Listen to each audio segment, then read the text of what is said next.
Hello, I'm Annette Young and welcome to the 51%, a show about women reshaping our world. Coming up, a radical turn, the young French women who've converted to Islam and joined the Islamic State Group. Also, how the Central African nation of Rwanda is beating the United States when it comes to gender equality. And the women fighting to save our planet. We meet Eleanor Blomstrom from Women's Environment and Development Organisation, who's one of those leading the charge. But we begin here in France, where, according to most estimates, has lost more people to militant Islam than any other country in Europe. A report by the French Senate in April found that at least 1,400 of the 3,000 plus known European jihadis who are fighting for the Islamic State Group are indeed French, and 40% are believed to be women. Alexander Orcott reports on several French families whose daughters have become radicalised. In this picture, she's 18 years old. A typical teenage girl who wears makeup and a short skirt for summer. 2 years later, the same young girl is totally covered up and has become an ISIS wife. After school, she moved out and went to study in Lille at a prep school before attending a high-level university. It was around this time that her parents found out how much she had changed. She converted in the second year of prep school, and I found out much later, not straight away, because she was gone during the week. She was staying there regularly. Every Thursday she went to a mosque, and of course she met people who were in a radical movement.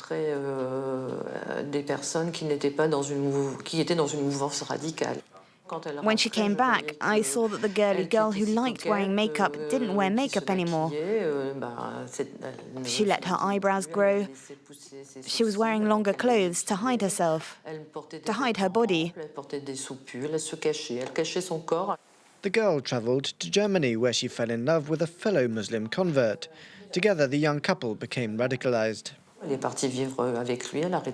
She went to live with him, quit her studies. 2 months later, she quickly fell pregnant. And when we saw her again, she was wearing a niqab. For the last year, she's been in Syria with her baby and husband. Her mother's managed to speak to her from time to time, but says her words fall on deaf ears. From her point of view, we, her parents, were infidels. She felt this life is not important, it's only temporary.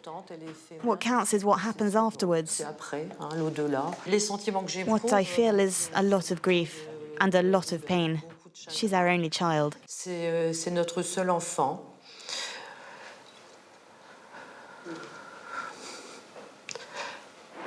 Since 2006, this organisation has been helping families whose children have become radicalised. Mothers and fathers come here to share their disbelief.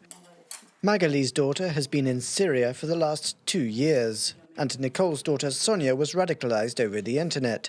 Sonia had a drinking problem when she met someone online. He said, "Don't worry. We've decided to help you with your alcohol problem and everything." Over 3 years, this man slowly converted Sonia to Islam. He sent videos and writings and then parcels with Islamic clothing, including veils. At first, they were see-through. She went on the webcam and she had to show him that she was wearing it. And then lastly in June, the beginning of June, lastly it was the whole lot. She had the niqab. You saw nothing from head to toe. She had the netting covering her face, the headband of the IS group, gloves, the finger like this. Well, what is it? That's not you. It's not possible. To try to get control of the situation, Nicole reported her own daughter to the police. Sonia was sentenced to 4 months in prison for condoning terrorism.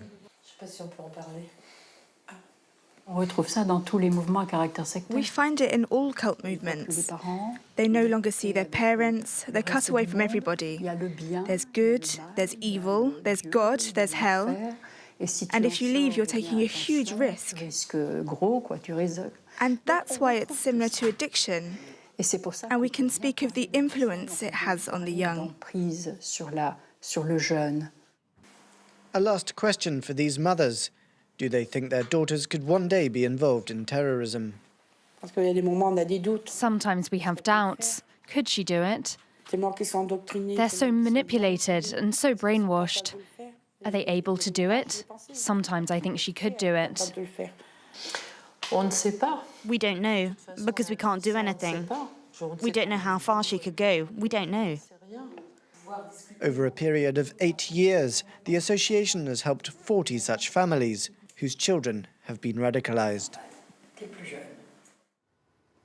Now, the small African nation of Rwanda is showing how it's done in terms of women's rights. Just take a look at the World Economic Forum's 2015 Gender Gap Index. And there you can see it ranks 6th in the world for gender equality, well ahead of France, which comes in at number 15, and the USA at number 28. Now, new laws have given Rwandan women rights to land, inheritance, education and job opportunities. And one UN-backed initiative is currently taking gender equality out to the country's remote farming communities, as Nicholas Rushworth reports. Rwanda has been ranked above the United States and France in terms of gender equality. Almost 9 in 10 women have jobs, for example, including now Epiphany Muka Murenzi, who works with her husband as a dairy farmer. That would have been unthinkable just a few years ago when she was confined to doing the household chores. My husband and I used to be very poor. We fought. Everything changed when we received the cow and had training. In the past, my husband would spend money without consulting me. The government's goal is to help boost incomes by providing livestock to farmers and at the same time raise awareness about the need for gender equality. Women are critical for the agricultural sector, so we emphasise gender parity so they can contribute and share their vision of their family's future. Women's rights are protected in Rwanda's constitution, introduced a decade after the genocide of 1994. Rwanda is showing the way, tying equality to national development. A recent study estimated that global GDP could increase by as much as $28 trillion by 2025 if more women like Epiphany took part in economic growth. Moving on, and Paris is currently hosting the largest UN climate summit ever. This gathering is being viewed as a major make-or-break moment to reach agreement on what scientists are saying is the biggest threat to humanity. So how does climate change affect women in particular? Eleanor Blomstrom, the Program Director for Women's Environment and Development Organisation, or WeDo as it's better known, is one of the thousands of women activists attending the gathering, and she joins me in the studio today. Eleanor, thanks for being with us. Thank you so much. Now, women definitely come off second best when it comes to the impact of climate change. Why is that the case? Well, it's clear that women are differentially impacted by climate change, and in large part that's because of gender roles and gender norms. And while we know they're not unchanging gender roles, they often put women at a disadvantage with less access to resources, to rights, with less mobility. And this really impacts women's ability to respond to climate change. Women also often have caretaking roles where they are responsible for the health of the elderly and taking care of children, or working in the fields and bringing water to the house. But I think what's important to note, especially, is that women are also bringing solutions, and women have been part of this conversation and are at the table. And that voice just needs to be more visible. And that's what I want to talk about. I mean, are those voices being heard at this summit? Well, we've yet to see exactly what the results of the summit will be, but the voices are being heard. We're here with a large group of women activists. There are women who are here working on mobilization for climate justice, and the women are coming, they're coming with their solutions from the fields in the Philippines, from the U.S. indigenous communities there, and they're coming from large networks in the Asia Pacific, and those voices are being heard. So what are you asking for? We're asking for more than gender-responsive policy. We're asking for a 1.5-degree limit on warming. We're asking for new, additional, and predictable climate finance that actually reaches women's groups. And we're asking for developed countries to do their fair share of emissions, which they're not doing at this point with their contributions that they've so far expressed. And we're also asking for that transformation to 100% renewables that are safe and appropriate and sustainable. But the problem is that women also systematically lack equal representation when it comes to decision-making, don't they?